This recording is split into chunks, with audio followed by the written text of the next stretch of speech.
RB channel subscribers அனைவருக்கும் வணக்கம்.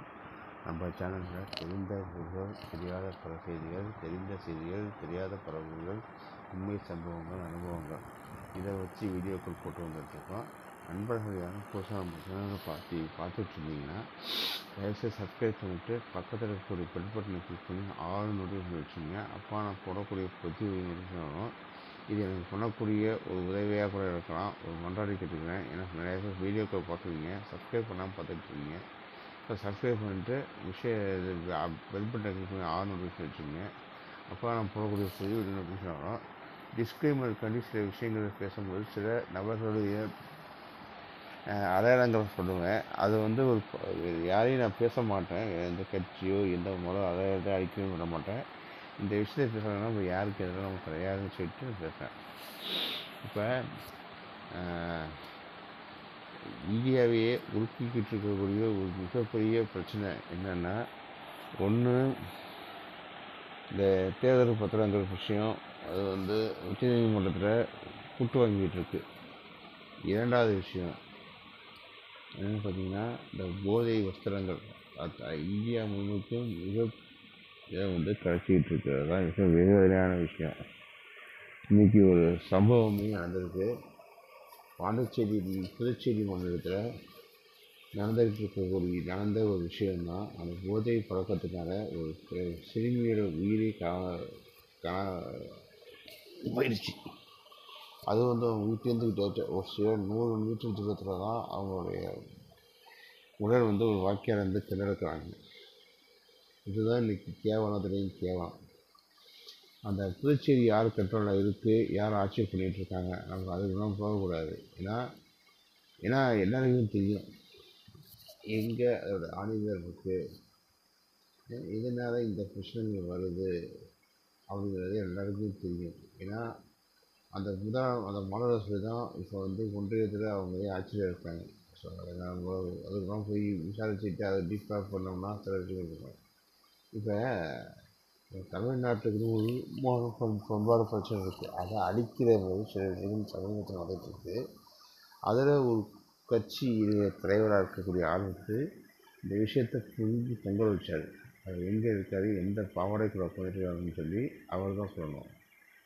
ஏன்னா இந்த பாவாடைங்கிற விஷயத்தை நான் பேசுகிறேன்னா, அந்த கட்சியில் இருக்கக்கூடிய ஆட்கள் மேக்சிமம் பேசக்கூடிய நபர்கள் அவர் தான் பேசுவாங்க. அதாவது இன்னொரு விஷயம், இது என்சிடபிள்யூ தேசிய மகளிர் இந்த விஷயத்தை கலந்துடும். ஆனால் இந்த விஷயத்தை ஒதுக்குறாங்க. அப்போ உங்களுடைய நிலைமை என்ன? எதுக்கான இந்த விஷயம் ஏன்னா நீங்கள் தான் சொல்லியிருக்கீங்க, இந்தியாவில் எந்த மொழியில் எந்த பிரச்சனை நடந்தாலும் உங்கள்கிட்ட சொல்லணும், நான் இறங்கி அடிக்கிறேன் அப்படின்னு. அம்மா ஒருத்தவங்க ஒரு நடிகை ஒருத்தவங்க சொல்லியிருந்தாங்க. அந்த நடிகை இப்போ மாற்றி பேசுகிறாங்க. சரி, இதே அம்மா மணிப்பூர் விஷயத்தில் என்ன சொன்னாங்க, அது நடந்துட்டுருக்குது நேர்மையாக. ஏன்னா அவங்க அழுத்தம், அவங்க இந்த விஷயம் நடந்துட்டு மதிப்பு சிக்கலமாக நடந்துட்டு இருக்கும்போது அவங்க நியூஸ் பண்ணி பண்ணுறவங்க. இதை பத்திரிகையாளர் கேட்டோன்னே அதுக்கப்புறம் இதை என்னென்னு ஆராய்ச்சி பண்ணுவோம். அதுக்கப்புறம் அன்சைட்டை போய் கடத்துறாங்க. அந்த மாநிலத்துக்கான கருத்துக்கு எந்த கேட்டிருக்கோம் அளவுக்கு கேட்டிருக்குன்னு சொல்லி சப்பக்கட்டு கட்டினாங்க. சரி, இவ்வளோ விஷயத்தை வரும். தமிழ்நாட்டில் நடந்துட்டு இருக்கிற விஷயத்தையும் நான் வரேன். ஒரு நடிகை பேரை அவங்க யூஸ் பண்ண சொல்லிட்டு அவங்க பொங்க வச்சாங்க. இப்போ அதே நடிகையில் ஒரு தவறான அவதூறை கலக்கியிருக்காங்க. ஒரு உச்சபட்ச நடிகை அவருக்கு வீட்டிலே வாங்கி கொடுத்துருக்காங்கன்னு சொல்லி கலந்துருக்காங்க. அது யாருன்னா புலனாய்வு புலின்னு சுற்றிட்டு இருக்காரு. அவர் தான் கலப்பினது. எதுக்கு என்ன பொங்க வைப்பாங்கன்னு தெரியும். அந்த அம்மா அம்மா எதுக்காண்டி பேசுகிறாங்க, தமிழ்நாட்டில் இருக்கிற அம்மா கேவலப்படுத்துகிறான்னு சொல்லி ஆட்கள். அந்த ஆட்களோட இருக்கிற இதுக்கு முன்னாடி இருந்த கட்சியில் இருக்கும்போது இந்த விஷயங்கள் பேசியிருந்தாங்கன்னா ரைட்டு, ஓகே. ஆனால் இப்போ சேரக்கூடாத இடத்துல சேர்ந்து அவங்க பேசுகிறதெல்லாம் கேவலப்படி கேவலம். நடிகைக்கு நடிகை சக நடிகை வருத்தம் தெரிவிச்சலாம் இருக்கட்டும். இப்போ சம்மந்தமே நம்ம அந்த நடிகையை பற்றி பேசியிருக்காரு. அதுக்கு உங்களோட நடவடிக்கை என்ன? அவர் உடனே அவர் மேலே வழக்கு போட்டுருக்குமே, ஏன் பேச மாட்டேறீங்க? வழக்கு போட்டு அவர் என்ன விஷயத்துக்கு பேசுனாரு, ஸோ அதனால் எந்த பாதிக்கப்பட்ட மனைவியோட வந்து பேசி எல்லாத்தையும் பண்ணலாம் ரைட்டு.